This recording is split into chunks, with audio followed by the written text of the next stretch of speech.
Kita akan membuka talian untuk segmen ini di mana anda dipelawa untuk berkongsi pengalaman bersama dengan anak-anak di rumah. Bagaimana sebenarnya mereka berkelakuan dalam keadaan PDPR, tak boleh keluar rumah dan sebagainya. Ya, dan di segmen ini kami akan menekankan tentang kelesuan pandemik COVID-19 terhadap kanak-kanak, dan untuk berbincang tentang perkara ini kita akan bersama dengan Dr. Rozani Zamzakaria, pakar Sekretari Universiti Islam Antarabangsa. Assalamualaikum, selamat pagi Doktor. Waalaikumsalam Baik. pagi. Doktor, kalau Doktor boleh kongsikan apa sebenarnya yang dimaksudkan dengan kelusuan di kalangan kanak-kanak ini sebenarnya? Okay, terima kasih Tariza Fatana. Assalamualaikum warahmatullahi wabarakatuh. Selamat pagi. Bila kita bercakap tentang pandemik, antara perkara yang kita sering beri perhatian kebelakangan ini adalah tentang isu kesihatan mental dan bagaimana pandemik memberi kesan kepada kesihatan mental kita. Banyak orang sebut tentang stres, burnout. Ada satu lagi istilah yang juga lazim disebut, iaitu tentang kelusuan pandemik, yang biasanya merujuk kepada hilangnya semangat ataupun hilangnya motivasi untuk melakukan aktiviti ataupun apa juga tindakan untuk kita melawan isu pandemik ini. Dan kalau kita bercakap secara spesifik tentang isu kanak-kanak, seperti yang kita bincangkan pada hari ini, dalam konteks pandemik ini antara tugas utama kanak-kanak adalah melalui proses pembelajaran dengan fasa PDPR. So itu tugas utama mereka. Jadi daripada situ kita sudah mula melihat bagaimana sebahagian besar daripada kanak-kanak tertekan ataupun terkesan secara langsung dengan proses PDPR yang memberi impak kepada psikologi dan emosi mereka. Ada banyak sebab kenapa ia berlaku. Pertama adalah kerana konsep pembelajaran maya itu sendiri dia tidak cucuk ataupun serasi dengan proses perkembangan kanak-kanak yang memerlukan rutin yang berbagai, berhubungan sosial, bermain dan sebagainya, yang mana terhad disebabkan oleh kekangan yang kita perlu lakukan disebabkan oleh pandemik. Jadi sebagai ibu bapa dan termasuk juga guru, penting untuk kita mengetahui apa dia tanda-tanda kelesuan pandemik ataupun burnout di kalangan kanak-kanak ni. Kalau dewasa kita boleh nampak secara emosi ataupun apa yang mereka luahkan, sebab kita boleh berbicara, kita boleh mengekspresi emosi kita secara biasa. Tapi kalau kanak-kanak, dia berkait rapat dengan tahap perkembangan dan usia mereka. Kalau kanak-kanak yang lebih kecil, contohnya yang di fasa prasekolah, sekolah rendah contohnya, kita akan melihat bagaimana perubahan emosi itu akan ditunjukkan lebih dalam konteks tingkah laku. Jadi mereka mungkin menyendiri, mereka memberontak, bergaduh dengan adik-beradik, tak nak keluar bilik. Kalau dalam proses PDPR tu mungkin nampak mereka tak nak on camera ataupun tak nak terlibat dengan proses pembelajaran. Cikgu tanya tak nak jawab, rasa nak give up dengan proses pembelajaran. Jadi ini antara tanda-tanda yang kita perlu beri perhatian. Dan kalau anak tu besar sikit, remaja contohnya, dia mungkin akan tunjuk dengan emosi dan pemikiran. Jadi kita dah start mula untuk ambil tahu, bertanya mereka, mendengar emosi dan perasaan mereka supaya kita tak terlepas pandang sekiranya mereka berada dalam keadaan yang kita sebutkan tadi. Bagaimana pula dengan anak yang berkelakuan normal, yang dilihat patuh, yang dilihat sebagai bangun awal untuk mengikuti kelas PDPR dan juga terpaksa juga bertuition secara dalam talian dan sebagainya. Jadi kelihatan anak ini normal. Namun mungkinkah ada simptom-simptom yang tersembunyi yang kita tidak dapat kesan kerana mungkin cara mereka luahkan itu berbeza? Yang paling mengenali anak-anak kita ni sebenarnya sepatutnya kita lah, sebagai ibu bapa. Jadi kita yang sebenarnya patut mengenali macam mana anak-anak kita, dan cara untuk kita mengenali sometimes dia tidak sesukar mana. Antara cara ataupun keadaan mudah yang kita boleh laksanakan adalah dengan kita banyak spend time bersama, bonding bersama mereka, bermain bersama mereka, lihat apa aktiviti mereka lakukan. Dan kalau kita terlalu sibuk sekalipun, mungkin kita boleh spend 10 minit sebelum tidur untuk kita check in dengan emosi mereka. Tanya macam mana hari ini, abang rasa macam mana, kakak rasa macam mana, adik rasa macam mana. Kalau kita rutinkan agenda untuk check dan emosi mereka, perasaan mereka, fikiran mereka setiap hari, mereka akan rasa okey untuk meluahkan. Jadi kalau ada anak yang mungkin dia tak nak meluahkan ataupun takut untuk menceritakan emosi, kalau kita rutinkan aktiviti ini dalam keluarga kita, mungkin waktu makan bersama, lepas solat, pun tidur, anak-anak insya-Allah akan terbuka. Jadi penting untuk ibu bapa cari jalan. Pintunya ada pada anak-anak, kuncinya ada pada kita. Wow. cadangan doktor tentang sekolah akan dibuka di dalam lagi kita tahu. Jadi cadangan doktor kepada sistem pendidikan dan juga mungkin kepada sekolah dan juga para guru agar mereka dapat membantu murid-murid ini bagaimana? Okey, so penting untuk kita faham bahawa setiap orang melaluinya dalam fasa yang berbeza. Setiap pelajar berbeza. Kalau kita bercakap tentang pelajar, setiap pelajar itu sendiri ada kemampuan dan keupayaan yang berbeza. Dan ada yang berkeperluan khas, ada yang ada bermasalah dari segi pelajaran, ada yang lebih cenderung kepada aktiviti sukan, ada yang lebih okey ataupun lebih bijak ataupun lebih mampu dari segi akademik. Jadi pihak sekolah, guru-guru harus melihat kepelbagaian ini untuk kita memahami dan mendalami bagaimana pelajar melaluinya dan supaya kita tak pukul rata, kita anggap semua orang okey. Jadi penting untuk kita rasa melihat daripada apa yang berlaku ni, pertama untuk sistem pendidikan kita reflect kepentingan untuk kita mengintegrasikan ilmu tentang pengurusan emosi, pengurusan stres, dan bagaimana kita nak melalui fasa-fasa yang sukar dalam kehidupan yang mencabar, dan supaya mereka belajar secara formal dan informal dalam sistem pendidikan kita. Untuk guru-guru saya rasa penting untuk mereka review expectation atau penjangkaan mereka pada anak-anak murid dan kenal pasti apa emosi mereka, dan kita nak mengejar syllabus ataupun nak mengejar peperiksaan ataupun apapun juga task yang diberikan kepada kita, dan jangan lupa untuk luangkan mungkin 5 minit kalau tak lama pun dalam setiap proses pembelajaran kita tu untuk tanya khabar anak-anak murid kita, untuk kita kenal pasti siapa yang berisiko dan siapa yang mungkin kita perasan ada perubahan. Dulu selalu aktif, selalu terlibat, sekarang kerja akhir-akhir ni dah menjauhi proses pembelajaran, jadi mungkin boleh hantar pesanan, tanya khabar dan sebagainya, dan supaya kita boleh kenal pasti dan seterusnya kita lakukan intervensi. Dan sistem pendidikan kita sebenarnya agak disusun dengan baik. Kita ada sistem kaunselor dan sebagainya di sekolah yang mana kita boleh guna pakai untuk membantu mereka yang teruji dengan masalah sebegini di peringkat sekolah. Dan Doktor, kita tidak dapat nafikan bahawa bukan semua kanak-kanak mempunyai akses kepada pembelajaran dan pengajaran dalam talian. Terutama sekali mereka yang berada dalam keluarga yang mempunyai ramai adik-beradik dan terpaksa berkongsi gadget. Serta juga mereka yang mempunyai kekangan dari segi pemilikan gadget secara peribadi. Apakah nasihat doktor kepada mungkin guru sekolah nanti apabila mereka ini kembali ke sekolah, kerana mereka adalah dalam satu tahun yang dianggap sebagai lost year, tidak ada pembelajaran dan pengajaran secara berkesan kepada mereka yang tidak dapat mengikuti PDPR. Bagaimana untuk menyantuni mereka nanti apabila kembali ke sekolah? Okay. So kebimbangan itu sangat-sangat tepat, dan sebab kalau kita tengok in fact Pertubuhan Bangsa Bersatu United Nations sendiri melaporkan secara global 30% daripada pelajar miss out dan tercicir dan secara terus akibat digital learning yang berlaku sepanjang proses pandemik. So kalau kita lihat 30% itu bukan nombor yang kecil. Kalau satu kelas kita ada 10 orang, 3 orang terjejas.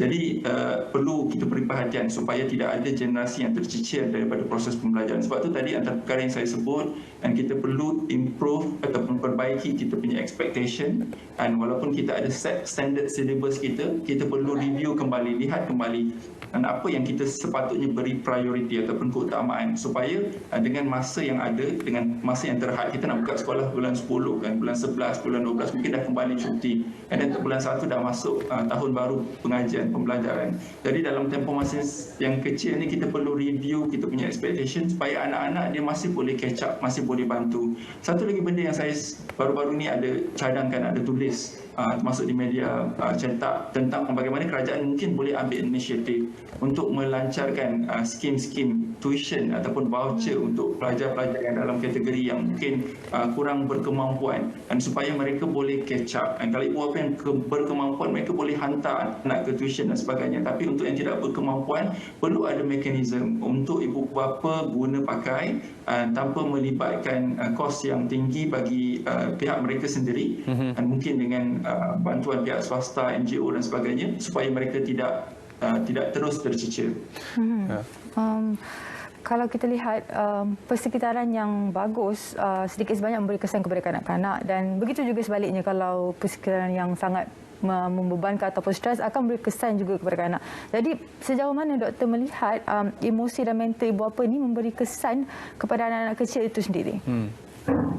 Okey, so sangat tepat sebab emosi ni dia saling berkait antara satu sama lain, dan kita boleh gambarkan macam mana kalau ibu bapa tertekan, dan selalunya emosi itu akan diterjemahkan, kita jadi mudah marah, kita jadi naik suara, kita jadi kurang sabar, dan benda-benda ni anak akan nampak. Dan modeling ataupun cara ibu bapa tunjuk mengendalikan emosi ni adalah antara perkara yang anak-anak akan belajar secara informal tentang bagaimana dia sendiri nak uruskan emosi. So kalau mak ayah dia nampak tertekan, marah, so bila dia tertekan dia pun akan marah. Jadi penting untuk ibu bapa cakna tentang emosi kita sendiri, dan supaya kita tak terbawa-bawa. Contohnya ada masalah di tempat kerja, masalah di luar rumah, masalah kewangan, masalah rumah tangga sebagainya. Jangan sampai kita wariskan kita punya masalah emosi itu kepada anak-anak, kerana anak-anak ni dia macam kita faham lah, dia blank canvas ya. Dan kalau kita bentuk dia secara yang salah, dan termasuk dalam aspek pengurusan emosi, mereka akan menguasainya sampai bila-bila. Sebab tu kalau kita tengok secara statistik pun, 50% daripada masalah mental dewasa sebenarnya bermula seawal usia sebelum 14 tahun. Dan jadi problem tu dah start awal dah, daripada remaja membawa kepada dewasa. Jadi kita tak nak perkara ini dibentuk dalam rumah tangga kita. Bagaimana untuk kita berikan pembelajaran yang terbaik selepas ini? Kerana kita mempunyai 1 tahun ini untuk belajar daripada kesilapan yang lalu, untuk memperbetulkan mungkin apa yang kekurangan dalam sistem pendidikan kita, melihat juga kepada contoh-contoh dari luar negara seperti China, dan juga kepada contoh-contoh daripada negara-negara di barat, di Eropah, bagaimana mereka mengolah sistem pembelajaran supaya lebih berkesan, bukan saja dari segi mematuhi SOP, tetapi juga dari segi menyampaikan mesej di sebalik pembelajaran itu. Negara kita sebenarnya tidak kekurangan pakar dalam konteks ini. Jadi saya sangat-sangat berharap agar sistem pendidikan kita, terutama Kementerian Pendidikan, turun ke bawah, ambil pandangan ibu bapa, ambil pandangan guru-guru, ambil pandangan para cendekiawan dan expert dalam bidang pendidikan. Kita belajar daripada sistem barat ataupun timur, ataupun di mana sahaja yang berkesan dalam pembentukan pendidikan anak-anak, untuk kita aplikasi ataupun kita tambah baik sistem pendidikan kita yang sedia ada. Dan bila berlaku pandemik ini, dia mengajar kita satu perkara, iaitu kita harus kreatif dan kita harus beradaptasi. Kita sebut tentang norma baru kehidupan, kita sebut tentang modifikasi dalam perniagaan digital dan sebagainya. Maka sistem pendidikan juga perlu berubah, perlu transform, dan supaya ada norma baru pendidikan, supaya orientasi exam, orientasi akademik yang kita guna pakai sebelum pasal pandemik dulu, dan kita tak teruskan dan kita perbaiki, supaya kita tak mengulang sistem yang sama dalam keadaan norma yang baru. Dan kalau kita lihat tekanan kepada kanak-kanak ni akan memberi kesan kepada dari segi fizikal dan emosi dan mental mereka. Jadi apakah peranan ibu bapa di sini untuk membuatkan persediaan kepada anak-anak mereka agar bila mulanya sesi persekolahan mereka tidak merasa, orang kata, awkward ataupun pelik, dan mereka tidak merasa stres untuk memulakan persekolahan itu sendiri? Okey. So yang pertama macam kita sebut tadi, ibu bapa sendiri kena calm, dan ibu bapa kena tenang dan kendali stres dengan baik. Dan sebab kita nak tunjuk pada anak-anak, kita nak model kepada mereka cara mengendalikan stres dengan baik. Yang kedua, kita perlu banyak usaha untuk bonding, untuk spend time bersama-sama dengan anak untuk bercakap tentang ini. Kan kadang-kadang ada setengah-setengah anak dia timbul kerisauan, dia rasa anxious, ada anxiety terhadap yang akan mereka lalui macam mana. Contohnya nak vaksin ataupun nak start sekolah, adakah mereka akan dijangkiti, ataupun mungkin ada ahli keluarga yang terkesan dan dia takut itu berlaku pada diri mereka. Jadi penting untuk kita as parents, sebagai ibu bapa, dan ada pengetahuan dan willing untuk bercakap dengan mereka, bersoal jawab dengan mereka, berinteraksi dengan mereka, ataupun kalau kita tak tahu, tunjukkan kepada mereka sumber-sumber rujukan supaya mereka lebih tenang dan berinformasi, dan supaya mereka tahu apa yang mereka akan expect. Yang seterusnya penting juga as a parents untuk kita start, untuk kita daripada sekarang mulakan kembali rutin anak-anak. Rutin tidur, rutin berehat, rutin exercise, rutin bermain, makan minum yang teratur. Dan sebab kadang-kadang bila cuti duduk kat rumah ni, anak-anak dia jadi macam tak teratur sikit, dan tidur lewat, bangun tengah hari, kalau yang tak ada kelas PDPR pagi, mungkin cara susun atur kehidupan tu dah terganggu. So fikir dalam masa 1 bulan ni kita nak start semula sistem pembelajaran. So susun kembali rutin anak-anak tu, buatkan jadual, disiplinkan kembali, dan supaya anak-anak tak terkejut dengan sistem yang akan mereka lalui bulan 10 nantilah, insya-Allah. Apakah nasihat terakhir doktor mungkin kepada ibu bapa yang sedang menonton siaran ini secara langsung pagi ini? Apakah yang boleh mereka lakukan secara real time sekarang untuk membantu anak-anak mereka? Okey. So penting sekarang ni, macam kita selalu sebut tadi, untuk ibu bapa mengetahui tentang keadaan emosi dan psikologi anak-anak. So tugas ini bukan sekadar tugas kaunselor, tugas pakar psikologi, psikiatris semata-mata. Sebab kita as ibu bapa, macam saya sebut tadi, yang paling mengenali anak-anak kita. Jadi penting untuk kita pertama kenal pasti apa tanda-tanda belajar, apa dia tanda-tanda sekiranya ada perubahan dan psikologi kepada anak-anak. Yang kedua, banyakkan berinteraksi dan bercakap, berhubung dengan anak-anak. Dan sekarang zaman semua orang sibuk dengan work from home, PDPR, online, digital, gadget dan sebagainya. Ada masa kita kena ada time out daripada semua digital gadgets ini, dan untuk kita mungkin main bersama, bercakap bersama, makan bersama, salat bersama, beriadah bersama. Sebab di situlah antara titik-titik yang akan menyegarkan kembali dan recharge kembali emosi mereka. Jadi ambil perhatian elemen-elemen ini dalam keluarga kita.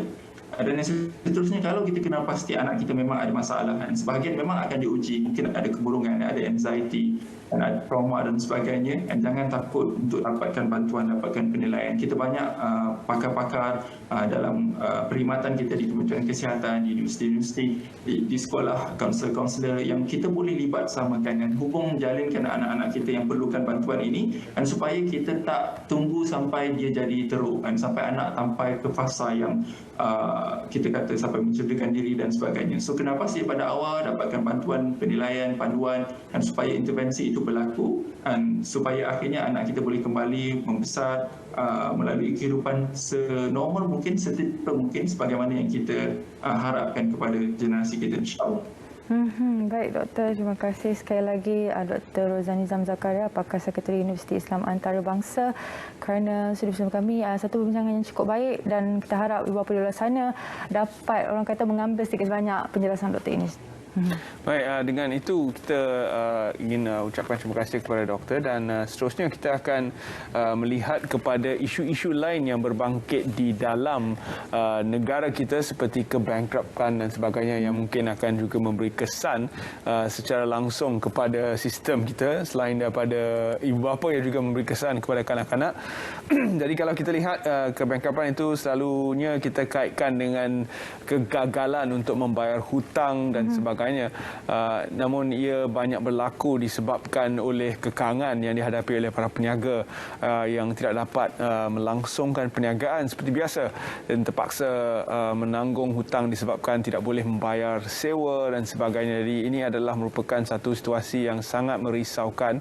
Bagaimana untuk kita keluar daripada keadaan ini, bagaimana untuk peniaga-peniaga seperti ini, dan juga orang perseorangan yang terpaksa banyak bergantung kepada kredit semata-mata untuk hidup. Jadi ini adalah realiti yang perlu kita hadapi dalam kita bergerak menuju kepada Belanjawan 2022 yang bakal dibentangkan nanti.